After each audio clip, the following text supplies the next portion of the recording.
भूखे उठते हैं पर भूखे सोते नहीं, भूखे उठते हैं पर भूखे सोते नहीं, दुख आते हैं पर हम तो रोते नहीं, दुख आते हैं पर हम तो रोते नहीं, वो भूखे उठते हैं पर भूखे सोते नहीं, भूखे उठते हैं पर भूखे सोते नहीं, वो दुख आते हैं पर हम तो रोते नहीं, दुख आते हैं पर हम तो रोते नहीं, दिन रात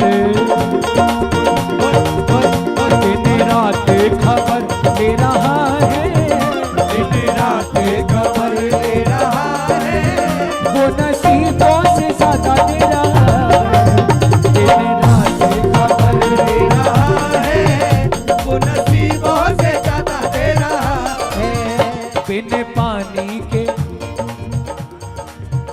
वो नसीब। आप में से कितनों के घर में लड्डू गोपाल है? दोनों हाथ पर करिए। क्या बात है, वाह। एक जयकार मिलके बोलो कृष्ण कन्हैया लाल की, बोलिए बाल गोपाल की। वजन बढ़ गया भैया, यहां तक महसूस हो रहा।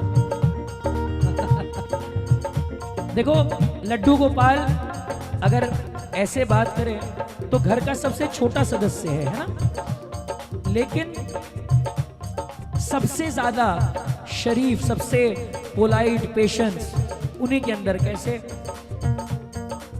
जब आप उठाते हो तब उठता है, जब आप सुलाते हो तब सोता है, जो आप खिलाते हो वो खाता है, जो आप पहनाते हो वो, है ना। लेकिन पूरे घर का सबसे मजबूत सदस्य, सबसे पावरफुल, शक्तिशाली सदस्य वो है। ये तब पता चलता है जब आपके घर पे मुसीबत आती है, घर पे कोई तकलीफ आ जाए। अगर आपको विश्वास है लड्डू गोपाल पर, अगर आप नित्य नियम से उसकी सेवा करते हैं,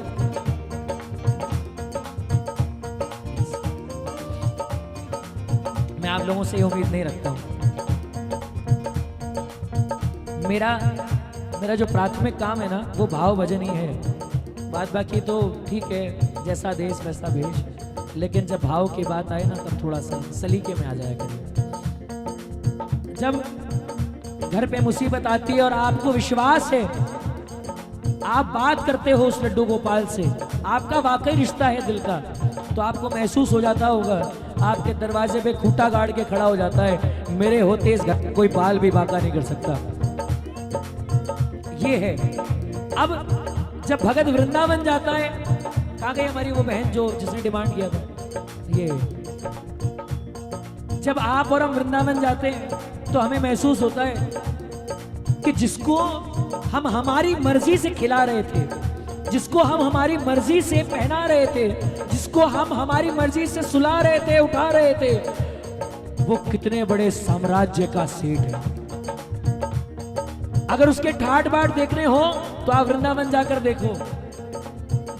हाय हाय, वृंदावन में जाकर एक बात महसूस होगी आपको कि धरती पर ऐसी कोई चीज नहीं बनी जो ठाकुर जी के एड्रेस पे डिलीवर ना हो। आप, एक भगत मिला मुझे मंदिर के बाहर रोता रोता, कहता है भाई साहब बड़ा चमत्कार है, बड़ा चमत्कार है। क्या हो गया? बोले कल रात को सपने में महाराज ने दर्शन दिए और नीले रंग का पीतांबरी पहन रखा था उन्होंने, नीले रंग का वस्त्र पहन रखा था उन्होंने। आज मैं वृंदावन आया हूं दर्शन करने के लिए, जैसे ही पट खुले देखा नीले रंग के वस्त्र में बैठे हुए। आप मानो ना मानो, जो उनकी इच्छा होगी ना किसी भगत के मन में वो डाल देगा और वैसा ही प्रसाद बन करके उनके मंदिर में आ जाएगा। धरती में कोई चीज ऐसी बनी नहीं जो उनके एड्रेस पे डिलीवर ना होती हो। अपने घर में बैठे हैं हम और सोच रहे हैं कि अरे ये तो हमारी मर्जी से चलता है। जब वृंदावन जाते हैं आंखों से आंसू आ जाते हैं। क्या?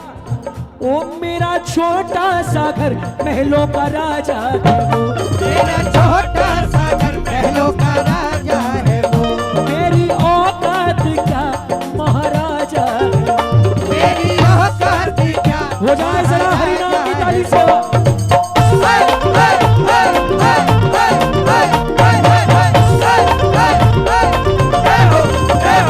मेरा छोटा सा घर महलों का राजा है वो, मेरा छोटा सा घर महलों का राजा है वो, वो मेरी औकात का महाराजा है वो, मेरी औकात क्या महाराजा है वो।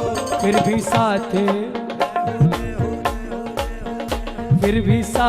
मेरे रह रहा है। कौन कौन कृपा मानता है कि लड्डू गोपाल आपके घर में विराजते हैं? कौन कौन इस बात में नाज महसूस करता है, गर्व महसूस करता है? ना दोनों हाथ ऊपर करके और ईमानदारी से बोलना, फिर भी साथ मेरे रह रहा है, फिर भी साथ मेरे रह रहा है, वो नसीबों से ज्यादा तेरा है, वो नसीबों से ज्यादा दे रहा है। मेरे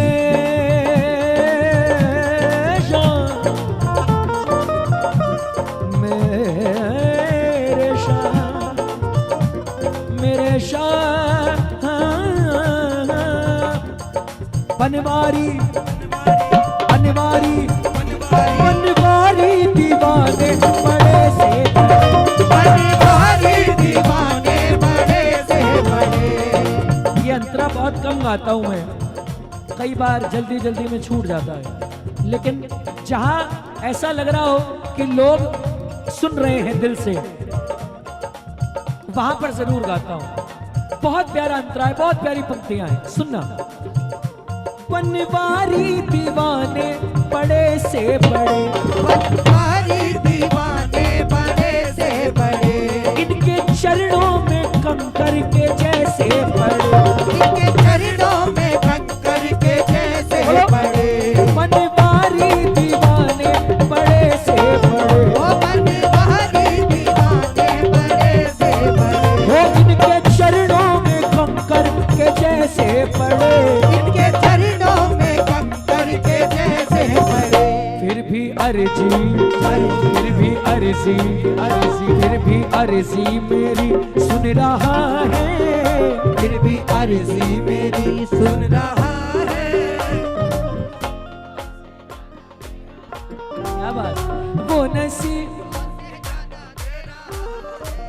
ए दिलदार कन्हैया ने मुझको अपनाया है,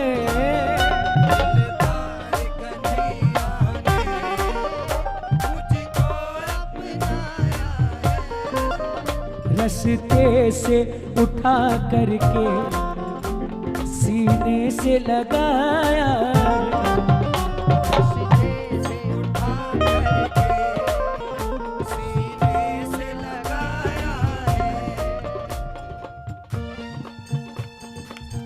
क्यों कुछ भजनों में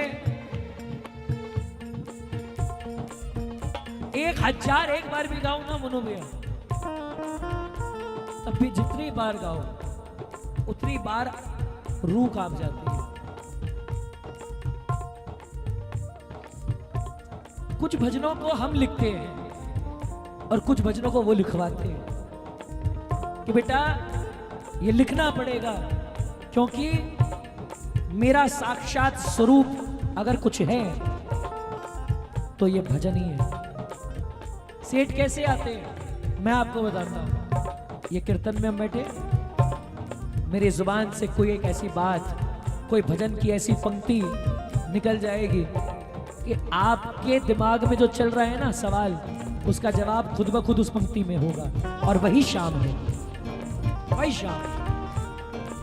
ऐसे नहीं आता, इस रूप में आता है कि बेटा बोल राज बारिक रहा है, लेकिन ये बात उसके द्वारा आ रही है। जुबान हमारी हो सकती है लेकिन उसकी है। सुनना मेरी बात प्रेमियों, दिलदार कन्हैया ने मुझको अपनाया है। ये बात कब सोचने की है? ये तब सोचने की है जब आपको लगे कि महाराज क्यों नहीं बना रहे मेरा काम, इतने दिन से तो अरदास लगा रहा हूं, इतनी पुकार कर रहा हूं, ये मेरा क्यों अटका हुआ है। जब आपका धैर्य टूटने लगता है तब ये पंक्तियां याद आती है, इतना तो दिया है सरकार आपको, मेरा क्या है, मैं तो कुछ भी मांगता हूं, जोश में आकर के कुछ भी कह देता हूं आपको। लेकिन ध्यान रखना मालिक, आप तभी देना जब वो चीज मेरे भविष्य के लिए अच्छी हो। जो भविष्य हम तो नहीं दे सकते, आप तो देख सकते हो। दिलदार कन्हैया ने मुझको अपनाया है, बोलो दिलदार